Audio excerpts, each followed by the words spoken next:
తెలంగాణలో నీళ్లు, నిధులు, నియామకాలు అనే 3 అంశం మీద ఈ తెలంగాణ రాష్ట్రం ఏర్పడ్డది. తెలంగాణ ఏర్పాటులో కీలక పాత్ర పోషించింది నిరుద్యోగులు. 1200 మంది ఆత్మ బలిదానం చేసుకుంది నిరుద్యోగులు. ఇవాళ ఉస్మానియా యూనివర్సిటీ వేదికగా తెలంగాణ రాష్ట్రంని కొట్లాడి తెచ్చుకున్నది నిరుద్యోగులు. కానీ ఈ ప్రభుత్వాలు వచ్చి నిరుద్యోగులకి ఏ విధంగా న్యాయం చేసిందో ఈ ప్రభుత్వాలు వాళ్ళు ఒకసారి క్వశ్చన్ వేసుకోవాల్సిన అవసరం ఉంది. దాదాపు 3500 మందిని ఇలా రెగ్యులర్ చేయడం వల్ల నిరుద్యోగులు ఎటుపోవాలి. ఇప్పుడు జేఎల్గా ప్రమోషన్ ఇస్తా ఉన్నారు కదా, మరి జేఎల్గా ప్రమోషన్ ఇస్తా ఉంటే ఎన్పి 2020 గైడెన్స్ ఎందుకు ఫాలో అవుతలేరు?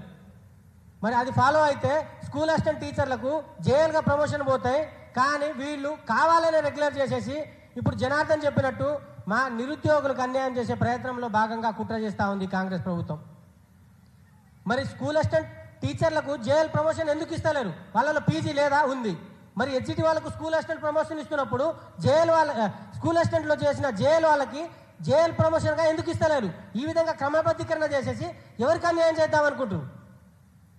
మరి ఆ విధంగా చేస్తే స్కూల్ అసిస్టెంట్ పోస్టులు కూడా పెరుగుతాయి కదా. డిఎస్సిలో బీడీ చేసిన అభ్యర్థులకు న్యాయం జరుగుతుంది కదా.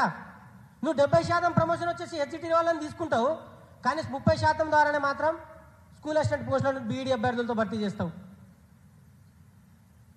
మరి ఈ విధంగా చేయడం వల్ల విద్యా వ్యవస్థ అనేది నాశనం అవుతుందా లేదా అనేసి మేము ఈ రాష్ట్ర ప్రభుత్వానికి ప్రశ్నిస్తూ ఉన్నాం.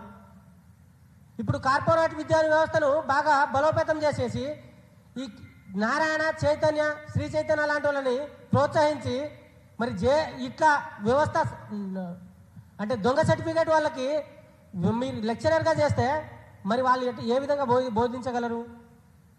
వాళ్ళకి క్రమబద్ధీకరణ చేస్తే వాళ్ళకి ఏ విధంగా బోధిస్తారు? విద్యా వ్యవస్థ ఏ విధంగా పటిష్టమవుతుంది? ఈ విద్యాశాఖ మంత్రిగా రేవంత్ రెడ్డి తన చేతిలో పెట్టుకొని మరి విద్యా వ్యవస్థను భ్రష్టు పట్టించే దిశగా ఈ కాంగ్రెస్ ప్రభుత్వం కూడా ముందుకెళ్తున్నది. దాదాపు 3500 పోస్టులు. నిరుద్యోగులు లేరా? పిహెచ్డీ చేసిన వాళ్ళు నిరుద్యోగులు లేరా? జేఎల్ చేసిన వాళ్ళు, ఎంఫిల్ చేసిన వాళ్ళు మరి దొంగ సర్టిఫికేట్లు తీసుకొచ్చి వాళ్ళ ద్వారా క్రమబద్ధీకరణ చేసేసి మీరు నిరుద్యోగులకు ఏ విధంగా న్యాయం చేద్దాం అనుకుంటున్నారు? ఇది జైలుని ఈ విధంగా భ్రష్టు పట్టిస్తూ ఉంటే మళ్ళీ డిఎస్సి పర్పస్లో స్కూల్ వ్యవస్థను కూడా ఈ రాష్ట్ర ప్రభుత్వం అదే విధంగా భ్రష్టు పట్టిస్తూ ఉంది కదా. బీడీ చేసిన అభ్యర్థులతో స్కూల్ అసిస్టెంట్ పోస్టులను 80% భర్తీ చేయాలని మేము ఒకవైపు కొట్టుకుంటా ఉన్నాం. కానీ హెచ్జిటి చేసిన అభ్యర్థులతోనే 70% ప్రమోషన్లు ఇచ్చి భర్తీ చేస్తూ ఉన్నారు. అంటే విద్యా వ్యవస్థను సర్వనాశనం చేయడంలో కాంగ్రెస్ ప్రభుత్వం ముందున్నదన్న విషయాన్ని మనకు స్పష్టంగా అర్థమవుతా ఉంది. దాదాపు ఎన్ని రోజుల నుంచి కొట్లాడుతూ ఉన్నాం, ఈ విద్యా వ్యవస్థను బాగు చేయండి, ఇంటర్మీడియట్ వ్యవస్థను బాగు చేయండి, ఫౌండేషన్ పడేదే ఇంటర్మీడియట్ నుంచి, వివిధ సెక్టార్లలో పోవాల్సింది ఇంటర్మీడియట్ నుంచి. మరి అలాంటి ఇంటర్మీడియట్ వ్యవస్థను పూర్తిగా భ్రష్టు పట్టించే విధంగా ఈ రాష్ట్ర ప్రభుత్వం వ్యవహరిస్తూ ఉంది. స్కూల్ వ్యవస్థను కూడా అదే విధంగా భర్తీ చేస్తూ ఉంది. సరైన క్వాలిఫికేషన్ లేని వాళ్ళ ద్వారా స్కూల్ అసిస్టెంట్ ప్రమోషన్లు ఇచ్చి ఆ విధంగా అన్యాయం చేస్తూ ఉంది.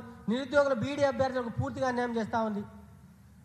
మరి దీనిపైన విద్యా వ్యవస్థ పైన వీళ్ళు ఏ విధంగా వాళ్లకు ముందుకెళ్లాలో అనేది కూడా ఆ ప్రభుత్వం కూడా ముందుకు ఆలోచించాలి. దీనిపైన చిత్తశుద్ధితోని నిరుద్యోగుల పైన చిత్తశుద్ధి ఉంచి మాకు నిరుద్యోగులు న్యాయం చేసే దిశగా ఈ ప్రభుత్వం ముందుకెళ్లాలనేసి ఈ ప్రభుత్వానికి హెచ్చరిస్తా ఉన్నాం. లేని పొడల మీరు ఇదే విధంగా చేస్తామంటే రేపు జరగబోయే స్థానిక సంస్థ ఎన్నికల్లో మా నిరుద్యోగులు 30 లక్షల మంది ఉన్నాం. కుటుంబానికి 4 ఓట్ల చొప్పున చూసినా కూడా ఈ రాష్ట్ర గవర్నమెంట్ దిశ మార్చే ధైర్యం, దమ్మున్నది ఈ నిరుద్యోగుల దగ్గర అన్న విషయాన్ని కూడా ఈ రాష్ట్ర ప్రభుత్వానికి హెచ్చరిస్తా ఉన్నాం.